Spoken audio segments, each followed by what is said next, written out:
नमस्कार दोस्तों, स्वागत है आपका सीपी स्मार्ट क्लासेस में। दोस्तों, आज के रोजगार समाचार में कई अहम खबरें हैं, जिसमें सबसे पहले हम बात करेंगे एडेड जूनियर्स हाई स्कूल शिक्षक भर्ती परीक्षा की। तो दोस्तों, 900 केंद्रों पर यह परीक्षा होने वाली है और ये चीज़ फाइनल हो गई है। परीक्षा की तारीख जल्द घोषित की जाएगी। मंडल मुख्यालयों पर परीक्षा कराने के लिए केंद्र निर्धारण कार्य करीब पूरा हो चुका है। 900 केंद्रों पर परीक्षा कराने की तैयारी चल रही है। इसके लिए पंचायत चुनाव के बाद व यूपी बोर्ड परीक्षा से पहले की तारीख तय हो सकती है। पंचायत चुनाव 2 मई को रिजल्ट आएगा और यूपी बोर्ड की परीक्षा 8 मई से शुरू हो रही है। बीच में आपके पास टाइम जो बच रहा है 3 से 7, तो 3 से 7 तारीख के बीच में यह परीक्षा होगी। और मैं आपको पहले भी बता चुका हूँ, ना ये परीक्षा 3 तारीख को होगी, ना ये परीक्षा 7 तारीख को होगी। अब बची 4, 5, 6, इन किसी एक तिथि में यह परीक्षा होगी। 4, 5, 6 मई को यह परीक्षा किसी भी एक तिथि में होगी। तो इस भर्ती की लिखित परीक्षा 18 अप्रैल को प्रस्तावित थी, जिसको टाल दिया गया था। और इसमें जो है अंतिम रूप से जो आवेदन आए हैं 3,35,000 आवेदन आए हैं। अब 3,35,000 छात्रों में से 1894 छात्रों का चयन किया जाएगा 3,35,000 में से। तो कंपटीशन टफ है, इतना आसान कंपटीशन नहीं है। और इसके बाद इसमें आप जानते हैं कि शिक्षक भर्ती है, इसमें महज पास होना ही ज़रूरी नहीं है, आपका गुणांक मेरिट में आना चाहिए, तब जाकर आपको नौकरी मिलेगी। और इसके लिए इस बार की जो परीक्षा प्रणाली बनाई गई है, उसमें विषय के साथ साथ सामान्य ज्ञान, सामान्य अध्ययन का भी एक प्रश्न पत्र आपको मिलेगा देखने को, जिसमें 50 प्रश्न आएंगे। और ये सभी के लिए कॉमन है, आप किसी भी विषय से भरेंगे 50 प्रश्न आपको सामान्य अध्ययन के करने होंगे। अब सामान्य अध्ययन का जो सिलेबस है वो छोटा मोटा सिलेबस तो है नहीं, या फिर कोई लिमिटेड सिलेबस तो है नहीं। जैसे किसी भी टॉपिक का, किसी भी सब्जेक्ट का, आप साइंस का लीजिए, मैथ का लीजिए, एसएसटी का लीजिए, उनके जो सिलेबस है वो लिमिटेड सिलेबस है। लेकिन सामान्य अध्ययन के 11 से लेके 13-14 टॉपिक तक होते हैं इसमें, और ये अनलिमिटेड सिलेबस होता है। इतनी जल्दी सामान्य अध्ययन की तैयारी नहीं की जा सकती। तो इसलिए आप लोगों की सुविधा के लिए मैंने सामान्य अध्ययन जीएस जूनियर एडेड शिक्षक भर्ती की जीएस का जो पेपर है, जिसमें 50 क्वेश्चन आप बड़े आराम से ला सकते हैं, इसके लिए हमने टेस्ट सीरीज चालू की। 45 दिन लगातार आपको टेस्ट मिले और 40 प्रश्न पर डे मिले। और वो इस हिसाब से प्लान किया गया है कि कम से कम 50 प्रश्नों में से 35 प्रश्न आपको इस टेस्ट सीरीज से मिल जाए। और ये काफ़ी पॉपुलर टेस्ट सीरीज है, जो हमारे मोबाइल एप्लीकेशन पर उपलब्ध है, जिसको आप मोबाइल एप्लीकेशन डाउनलोड करके इस टेस्ट सीरीज को सॉल्व कर सकते हैं।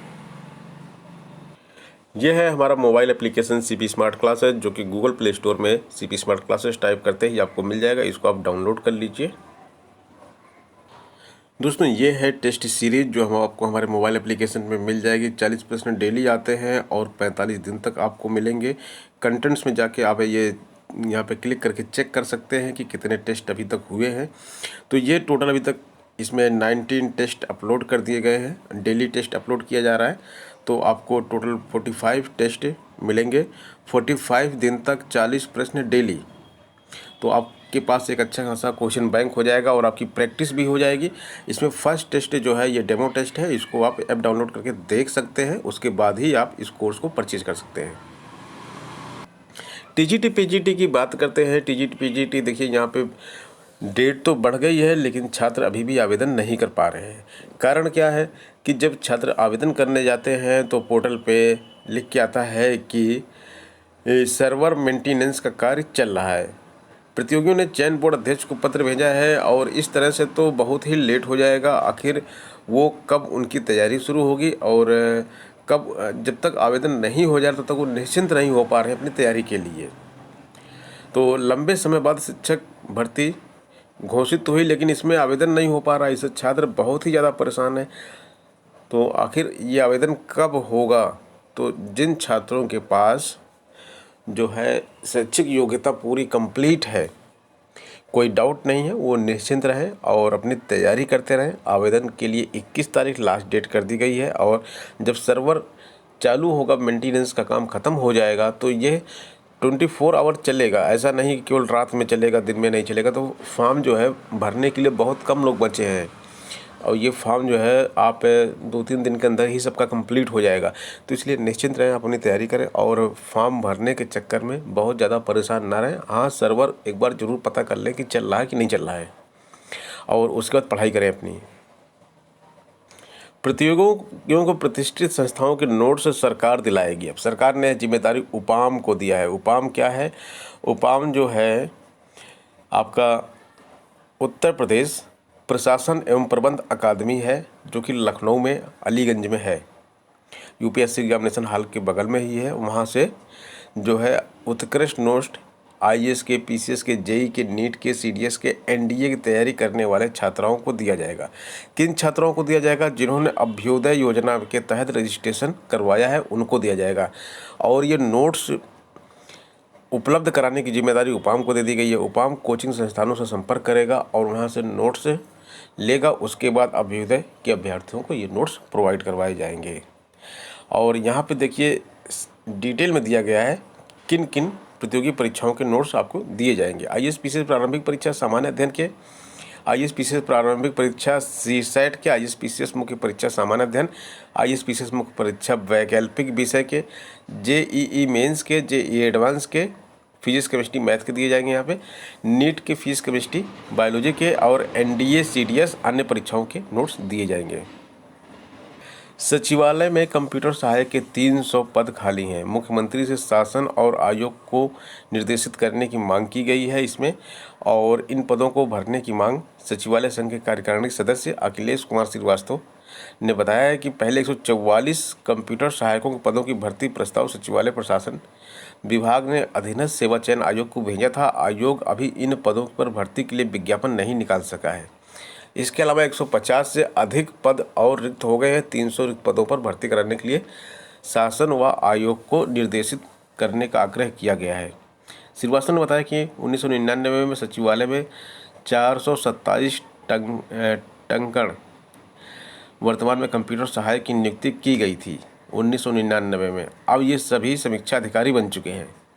सीधी भर्ती के कंप्यूटर सहायकों की रिक्तियों पर दोबारा कोई भर्ती नहीं की गई। केवल मृतक आश्रितों व चतुर्थ श्रेणी के से पदोन्नत पाए कर्मियों को कंप्यूटर सहायक की पदों पर भरा जा रहा है। तो कंप्यूटर सहायक के ये जो 300 पद खाली हैं, इस पे जो भर्ती होगी उसकी आप अच्छे से तैयारी कीजिए, क्योंकि इसमें भर्ती होने के बाद आप जो है सहायक समीक्षा अधिकारी बन सकते हैं। उसके बाद समीक्षा अधिकारी भी बन सकते हैं।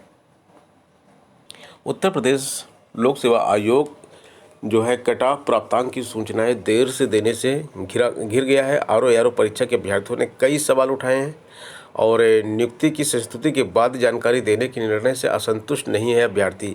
नियुक्ति की संस्तुति जब आप कर दे रहे हैं, उसके बाद कट ऑफ के और प्राप्तांक की सूचना दे रहे हैं, तो ये वाकई में न्याय संगत नहीं है।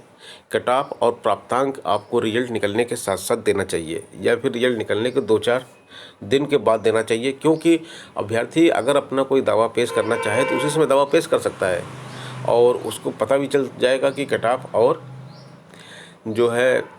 ऑफ और प्राप्तांक के छात्रों के कितने गए हैं। पहले ऐसा ही होता था, लेकिन अभी थोड़ा जल्दबाजी करने के चक्कर में आयोग ने ये जो है प्रक्रिया चेंज कर दी है और पहले नियुक्ति की संस्तुति तक कर देता है, रिजल्ट निकाल देता है, डॉक्यूमेंट वेरिफिकेशन, फिर नियुक्ति की संस्तुति, उसके बाद कहीं जाकर कट ऑफ प्राप्तांक निकालता है।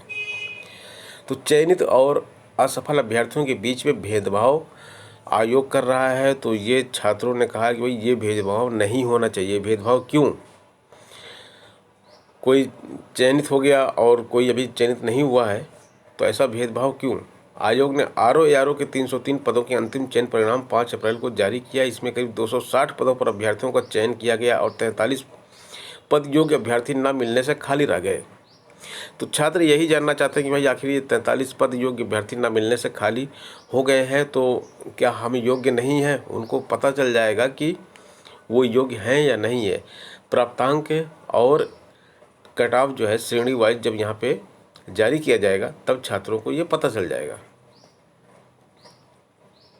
सुप्रीम कोर्ट ने बोल दिया है कि उच्च शिक्षा नौकरी के लिए दोष या अवगुण नहीं है। सुप्रीम कोर्ट ने साफ साफ बोल दिया कि जेई के पद पे जहाँ पे डिप्लोमा मांगा जाता है इंजीनियरिंग में, वहाँ पे बीटेक की डिग्री का होना रुकावट नहीं है।